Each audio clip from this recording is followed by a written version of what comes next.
Hi, I'm Felicity, and this is why I'm proud to be a snowflake.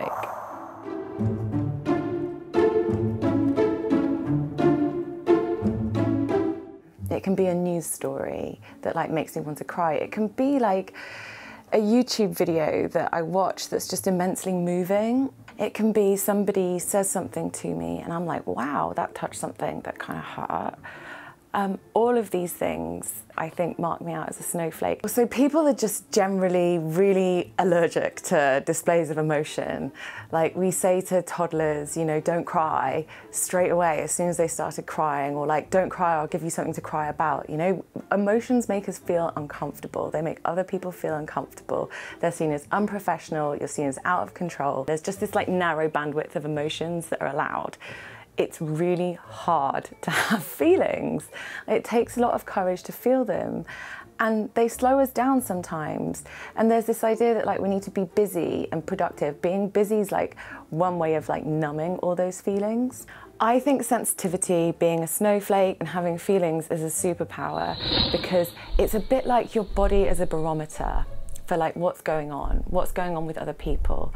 On a very basic level, if we walk into a room and someone's angry, we can kind of feel that. It actually allows you to make better decisions. I know that my mind sometimes says, oh, that job sounds great, it ticks all the boxes, but something deep inside is I don't want to do that. If you're dating someone and you're like, well, this person is not my type at all, but I feel really great, and that's when, you know, your mind and reasons don't help you with that kind of stuff.